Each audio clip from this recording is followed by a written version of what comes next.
চলো একের দাগেরটা দেখো। আমাদের বাড়ির জানালার একটি মই ভূমির সঙ্গে 60 ডিগ্রি কোণে রাখা আছে। মইটি 2√3 মিটার লম্বা হলে আমাদের ওই জানালাটি ভূমি থেকে কত উপরে আছে ছবি এঁকে হিসাব করি। তাহলে প্রথমে ছবিটা আঁকি। কি বলছে? ভূমির সঙ্গে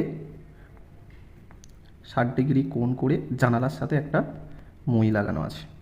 ধরো এখানে জানালা, এদিকটা বাড়ি, তাহলে এটাকে বলেছে আমার 60 ডিগ্রি। ওকে, নাম দাও এ বি সি। আর কি বলা আছে? মইটি মানে এটা 2√3। এই এ বি এর দৈর্ঘ্য কত আমার বার করতে হবে, জানালাটা কতটা উপরে আছে সেটা আমাকে দেখতে হবে। তাহলে যেটা যেটা আমরা পাচ্ছি সেটা লিখে নিই। কী পাচ্ছি? এটা একের দাগের অঙ্ক।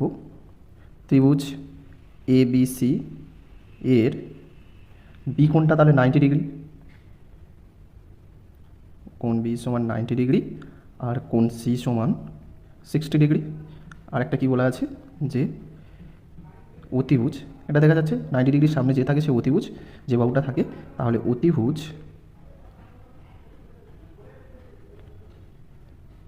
অতিভুজ এসি সমান 2√3। আমার বার করতে হবে এটা। এটা তাহলে কি আমার 60 ডিগ্রির সামনে থাকলে সেটাকে আমরা কি বলি? কোণের সামনে যে থাকে সে লম্ব। তাহলে লম্ব আর অতির মধ্যে কার সম্পর্ক আছে? লম্ব আর অতির মধ্যে। লম্ব আর অতির মধ্যে আমরা 1 পাই সাইন থিটা আর কোসেক থিটা, যেটা ধরবো হবে। তাহলে আমরা সাইন থিটা ধরেই করি। সাইন 60 ডিগ্রি ইজুক্যাল টু ওপরে কি? লম্ব, লম্বের মান নাম হচ্ছে এ বি, আর নিচে অতিভুজ এসি সমান এ বি বাই তোমার 2√3, বা সাইন 60 ডিগ্রির মান কত আমরা জানি, √3/2 equal to A B by 2√3। তাহলে বা এ বি সমান কী দাঁড়াচ্ছে? 2√3 ইন্টু √3/2, 2 2 কেটে গেল, √3 গুণ করলে 3 মিটার। তাহলে জানালাটি কত মিটার? অতএব জানালাটি ভূমি থেকে